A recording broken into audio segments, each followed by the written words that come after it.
Peterele khathon pani na bung khat chang ruk si ani Peterele khathon pani na bung khat chang ruk inin sum na chuan chel na tel ula inin sum na chuan chel na tel ula lalpana thu kan chia te kan za ta an malmin som sakro se he chel na hi ring tu te na kan mamo em ania lali suai na kong shanga i ring tu zik tluak te ring tu zik tluak ta lo te asoi na hian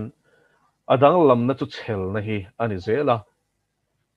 ti chuan bu chi the tu te khin thuwa khan chu fia takin tarlanin a oma mathai bung som pathum te kan sia chuan tin chanchin thadang pani lukale marka te pon he te khin thu hi chun run tar langa bu chi the tu te khin thuwa khan abu chi kha chu pathian thu ani ti chanchin tha luka zia kami kha chuan min hrela ti chuan atlak na ram le shang kha mishing thin lung le mishing chi shang ani thu kan hmu bawk ani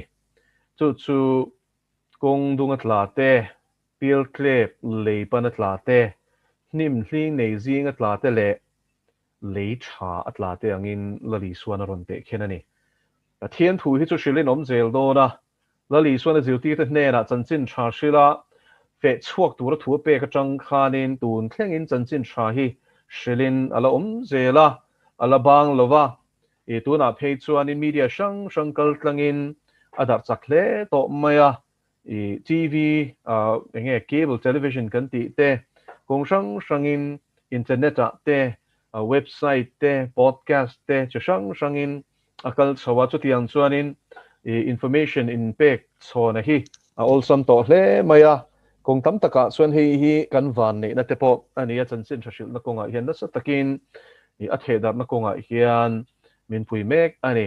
nimak salangin adong song tu lam hi voina hian kan khel tur chuania pathian tu chu ma na tangin tun thlengin pa ngai renga apa ngai reng do na dang lam don lawa chu thu chu eng ang mishinga nge tlak apoi mo lu tu kan ni voinia hian ti chuan i kong dung atla kha chu pathian thu chu an ngai thla a ma sen sha thiam lo ti ni ti chuan an chua kan ngai thlak zo khan setan chuan an ngai thlak chhun po kha chu saka ti chuan shelawang main an oma boral na kong bok an panani chu pathian thu an ngai thlak kha an sot pui lo ti kha a chiang reng mai ni kha ta chang khan so in voi ni hian kan hriat tur chu pathian thu kan ngai thlak hi hriat thiam tumin chan ilang u pathian thu kan ngai thlak hi i ngai to chun zomang u ete voi khat ngai thlaka tha ti ringota khan to pani chuanin boral na kong thawani zom tum na ril ru nen pathian thu kan chiar po hian kan chiar tur ania pathian thu cha kan ngai thlak po hian zom tum na ril ru nen kan ngai thlabok tur ani ti chuan pani na chu pial klep leipan hmuna atlak thu kan hmu le a chu lei chu nei ni ma selen an huai kha lung hmuna nia a lei chin a kha pan em maya ta chuanin bu chi chu tla a chiak nge ya amaro chu i a lei a kha a thuk lo em awangin zunga kai thuk lo ani voini helali so Krista a om si hei hi chu piang thar mo pathian thu po lom takapom tu te ati kherani ate khin thu shil fia na khan pathian thu lom takapom si nima selang ke an han pen don chia chanchin tha awang le Krista awanga mel ma pa na kong sang aron ti du da khan kong sang aron nek chep khan an thi mai chin ta ni chu arop ral atini arop ta ni mo engwangin mo ni alo tlang sanga aron ema arop ta mai ni engwangin nge zung akai thuk tat lo kha khan chu vai vai ni hian ali so Krista zung kai thuk tur hian chel na hi kan van mamo te lul en tero mitam tak chuan Bible chiar chak na ne chan chu mi pian thar to chuan tharau thian in Bible chiar chak na penge nge ma se chu chun zom pe lo chuanin reilo te bak adai lo thak vai ni hian ali so Krista zung kai dan hi enge kan ti chuanin thil thati tur kan sia te hi itiang u she tu mai kan ni chuanin kha zung kai thuk si lo lom ma chan chin tha lo dong song ve tho si ang hi kan niang ti van lom te ro chu wangin I kan ngai thlak te pathian thu kan sia te hi poisa le zual turin voin ni hian kan in cha lom ani ti kha kan soi non le do ani pathum na chu achia ka enga mo chen chu kal ve ni ma selain dam chung kho sak lung kham na ten hnim hling ne angin zoi na di pral ta ni ani te ro rombol tu tam tak te po hian kala rongan bola pathian mingin engkim an kalsan ve ti ra chuan ma se hun lo kal eng ti ka tu le fa te no mang le enge an nge an barang le eng ti nge en zonang le ti lung kham na chuan in aron mol chana atira chuan in mo khang kha an ril rol lian ber lo mai thei ma se hun lo kal zela se tan chuan thiam takin an thin lunga chuan in zung ron kai thu ka tum tel kha an thian fai zel lo ni chuan in nim hling ne na I thlai adi pral theng hianin ring tu chu tianga local shep to po chu di pralin om theini chu en una te vein ni hian chel ni kan van ngai em te ro chung dam chung kho sak lung kham na te eng ti kan omang khoi ang kan chen ve ang o pension tai la in po kan nei si lo ti lung kham na khan in ti boi chu su selal pa chu fakerom ro se ta thian in kan om na tur tok chu khovela hian min pedon ani ma se kan om na chatuan a hi kan in buat se na tur le chumi a chuan in cheng tura in po cha tur ti kan ni na hi vein ni hian in ishe thar non le te ang u le thiloma te hian in bem bel tum lu tuk su he le thiloma te hian ril ru hat lu tuk su ngat su ati kholo sabung thoma chuan vana pa ding lama krista I so omna thil oma te chuan hat ro ti tlat me ni chu vain khoi ange thin lungi nga le voina khan khoi ange ril ri nga le thiloma nge vana thiloma te hian chuan helai hian in chel tur chuan in lali so krista hian kan ril ru kan nga ta thiavan poimo te lu entero lali so en te chu chao chin ma se lan chak le tlat chak na thar athwa me nom le chin ani chu ni sai bung som li na min shil tum zo tero kan pathian chu chao ve ngai lo ti hallelujah lal pa chu fakerom ro se nang le ke hi chu kan chao thei tero ma se kan pathian chao ve ngai lo chak ngai chak ring dang lam ve ngai lo be dong ve ngai lo boi ve ngai lo hallelujah chu kan pathian nung nge chu mi na a be se tak chuan pathian lalpa ngak tu te chuan mu pui angin an chak nan siam tharang ti lom le vai ni hian ka unau I en tur dik tak lali so enang che nangma en chuan I din hun en chuan in dam chung khasak boi pui I boi pui chuan in zoi soin I rin na khadi bral vek the kha khan chu wangin en tur dik tak be se tur dik tak lali so chu be se la mo lalpa chandam na be se nga fan hi chani ati tro van ro pui em tro heng te hi chu wangin tra la heng soi te hi I ben khon thar leng u pathian chandam na nga veng hi chani kan du angin kan du khuna ron chelo ma sela chelo vinom don lo ni chu ta tak chon ka soi du chu chel na hi ko nge kan ngai le pathian ne na kan hmangai te tan kan dil saka an lo pian thar the nan kan dil saka zu an sim the nan te kan dil saka rui loan ti ni chon rui loan sim the nan te kan dil saka ma selagin tam tak chu kan te re pe lo hi poi chi na ni tro chu ta chuan an tong chai saka kum thum an be ya anua phe chuan an ma ni zo khan be dong mai chi na ni tu na po chu tian chan chin chu mi ron shil tlat tu ma chuan mo avan poi chin em tro enga tinge kan be don mai chin Galashia ring chu kan no pan lai hian I Tibetan pa hian in a testimony hi kan bia kina hian ron share ta chuan in a testimony chu ro pui khop mai pathian ina anu le pa te chan chhuat dan kha a ron share ni chu te ril ro hian la thi thelo re nga no pang te kan ni lai ka ngai thak to kha ni ta chuan in kanu le pa te hi kan chung puwa in Buddhist ru lu tu kan ni ati ta chuan in kapa phei chu aru em mai sa kho dang bi khi chu a soi ngam lo top mai hi ne kan in chunga chuan ati chu tiang khopa Buddhism vuan he chung kwa chu kan nia ma seleng ta chuan ke chu ka piang thar ta tlat me ti kapa chuan in a thin urlu tu khi ina tangin min hot chuak ta ka chuak ta ti ta suanin ma se kanu le pa te ta na chung trai hi ka bang lo re nga mo kum som ka chung trai nu chuan kanu chu ron piang thar ta ti chuan ka chung trai le fan ka pa ta nin ka dil ngat ta ka pa po chu kum som ni nu chuan ron piang thar ta ti lal pa chu fakenom ro se ka unau te win ni hian te ro kan be hi adong ma shet chin ani win ni hian chu tiang chu chung ku khan an omem tharau mit laming lo em ten lo omem enga ngi be don ti thei tu pathian hi aw ro ti thei tu pathian hi chel takin aw tlat ro nu pakhat chu a testimony ro pui khop mai afa sual ve tak tan hian a chung trai chi na voi khat chu be hi dong khop mai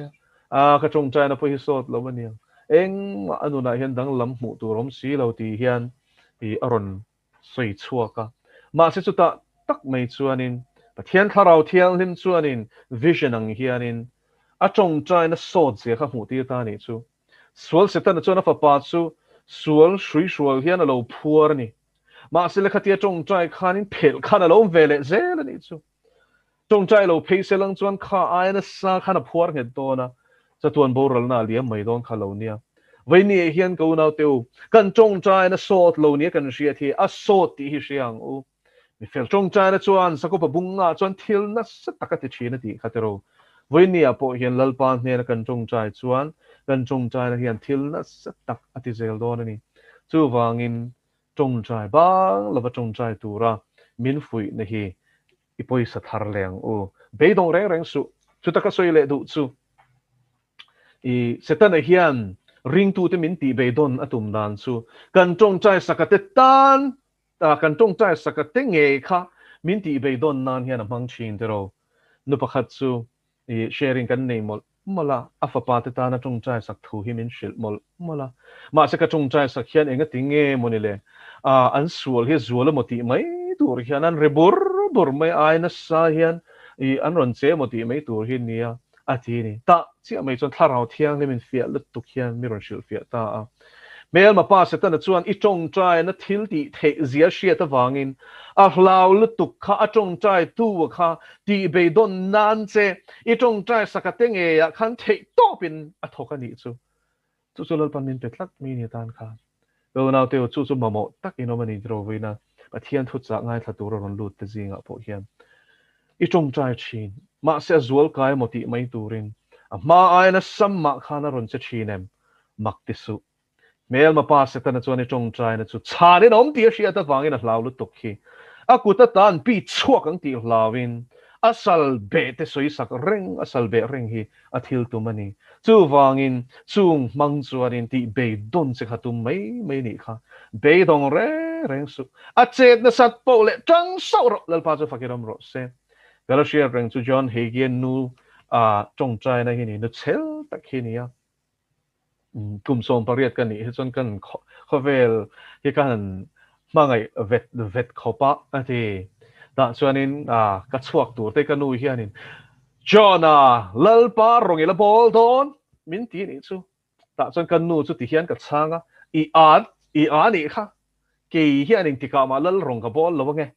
ka tia chu tiang chuanin thin ur min ka chuaka chien te ne na nuam tol tur chuan ka chuak china ti ma selen kanu na ti ang tak chuan khatiang lalpa ma min din pui tak awang le a pathian rin awang khan a nuwa chuanin ke po chu kain pu chuak ta a tuna chuanin I USA cornerstone enge ko ran din tu pa mi tam tak lali suwa ne na shruai thu tak zir ti tu alo ne ta ni lal pa chu fakerom ro se voinia hianin beidong lova tong trai tu te tong trai na hi lal pa na ngai thla ni a chang no na ni chel na ni tro chu voinia hian heng chel na kong hi izil ze lang u adang le lal pan thil zil ti du che nei chin I ti sa a chiat chin tro da chun xiaomi ti chinem a chan chu chia na tu ta na man ro man chin te hi mo mi chu sang an nia I mangai ten nia chang chuanin riluna tak te pon ron sia mang che I chen pui te nge I rin I mangai I no pan la chang a shiat chen te nge mo I thi sen zom pui te nge kha nang ma I chernan lal pan bang chin che tro mak ti su chu pathian thil tu ma lom lui monga lum siam tak po hi e atira so na siam lu tuk mo siam lu tuk kha cho man tlak lo chu wangin luya cho na luang hoa lung le lung chu a in chia le ti chuanin aron mam mai ni chu tiang lung mam chu ni lom ni pathianin goliath ha chaldar taka lut pop tura i davida kut mang kha mo chu wang vin ni hianin kan sia tur chu pathianin nang ma a mo a siam lai mo mi te a thin zia chi sang I chong ka chuak te I mi za chak lu tuk te a thun hu don mi lo I chong bor na te kha lalpan I chen pui te ngei mang khana thiat che ni chu ta chuanin pathianin nang ma thia ral na na I ti sa thia ral na na a man ro te kha horeng reng su mo nang ma khain en zok ze lang che lalpa ke ma hian nge siami du lalpa ke ma hian nge cherpui tle ni du lalpa ke ma hian nge thia ngai om ke ma hi siam thar ngai kan niang tia ilak lu zel thiam chuanin I khalawanga thin urnei na khat lawanga a man ruwa te kha I holawang chu ai chuanin I sot pui zo kanga e mi hring hlui kha aral tialanga chung sang mang chuanin pathianin a chan pui don che ni tin atop na ta na ka soi du chu Krista awanga torna pon lama changa I ti du da na hi ka soi du chu ni Bible a hian he torna chung chang hi a soi na se e malali so po in mi tu point ka hnung zui du chuan ma ni she om poi selo na ti top me ni eng wangin mo a she om don a she om don wangin ani ma ni she om poi selo na ti ni pero she om don lo selang chuan a soi nang tin adot le soi chu ni tin a cross poi mi zui ro se ti chu vai nge cross pu chu ma ni du dan po nung thelo le van la ber du dan nga nung to nun hi cross pu nun chu ni oh a tui zong ani to lo alom zong ani to lo lal pa kha nu na kha na thu ber to a lal ber to a lal pan kal roti na chana kal to tur nia lal pan soi roti chu soi to tur nia chu tian chon pathian thu a om na khanin chu cross punun chu ni mishing hlui ti hlum ze ni ti lal pa ta nun khani amar chu la li so Christa nung kan zui na hian mi ten min la put sit ton mi ten min la deo so don chung song chu tir ko te po khanin an hloni khatero do tin swal tin reng in min la hek don ani ti chuanin a vok em po kan la tur hlei nen pero la nep lutuk chu vain chung song chu tu na hian kan ring tu pui khovel mun sang kan en chuan Nigeria te chuanin I arte talin an ti ni mo an thi an that mop me ni tun kum chung ringot point I January atanga April thla chung thali chung le khan kan ring tu pui sa khat zali somruk Nigeria ram ringot a khwan an ti hlum to ni ti hi riang u chu tiang chon tu na hian khovel kan en chuanin ring tu te ti du da nei anasa tel I khochak lama po I chu kan mu a khotlang lama po chu kan mu a chu tiang chuanin US te Canada te England te po ramzalen mo kan ti te khan zalen to lo reng ti hi riang u Canada phe chuanin Christian counseling pe khian khabur to no I Rinna kai noi I counseling pe ka therapy kha I dan mangin an khapa tin Pathian Thutak soi khap na dan te anon pa sa ni chu entinan mongko hur hi enge mongko hur na hi suala ni ti te kha an khabur me ni chu ara thlak te ro tu ni chin lo ka news thar NTD atanga ka ngai thla ka chuanin I mongko hur rual hian chu an video mo music video an siamani chu zai pol khan in din ve ni chuan chu mi mongko hur rual zai pol chuanin in fat hi kan ron chu don anon ti ni chu mongko hur siaman tum ti na ni chu ara thlak le mai te ro tu vain setan hi call song em to maya chu tian chuanin mel ma pa hian kong sang in Pathian Thutak sui du po kha sui thelo turin dana pastir me ka ni chu Canada rama mongko hur sui sel hlek chu man the na dana kha an pas to ni ti kha lo sia ila chu tian chuanin me ba pa hian chan chen thashil te Pathian Thutak sui te hi ati har tel don nakina phei chuanin Bible ring tu chu mi suala min chua don ani mo mi fir fia ka mi la chua don ani I sa khodang ngai thelo ril regime mo I swat chau chan dam na ni te tu te min la ron ti don lali chuanin tinge min shil lok zo hana bung som paru kan chia chuanin ava han sui chiang em te ro kan lalpa hianin hela hianin I kan tor tur zia lalpa hian pe he mi loving heti hian min shil ani ti lung ni lova inom lo na turin heng hin hne na ka soi to hi zo hana bung som paruk chang khat in khom na ina ten hun ti rang chewa a thleng em chu chu thleng chiang ani dir ko te le christian ma sa te kha sunogoga po in khom an phal lowa chuak ron te te khan an not chuaka ani tu po ati hlum tur chewa piang in pathian chunga thil tha ti in anin shia ang chu tiang hun chu a thleng don dir ko po la khan so la ni la ya ti me teng o so la kan shiat lai dir ko te thil ti bung kwa khan Stefana Pathian Thu Sui Wanga and then Ruyanti Lum Nu Khanin Arim Tipola Changani Katero. So the Ambokin ISIS Howena Christian Coptic Christians Igupta Amite and Mana and Lu and Tan Lai Khanin Til Shatian in Nailom. Allah Rombola in Nailom. At Sansu Korana Hen can share to the Christian Le Allah Suits here. Mo Allah Suits here, Mohammed Suits here, and Lutan Torrentini. Christian Le zudami chu ti hlum ro ti hi corona in ziak ti te shia tu chu van ke ni na terrorism ni kan shia thi an ni a chuanin sa khomi lu tok ti na ni dai mai na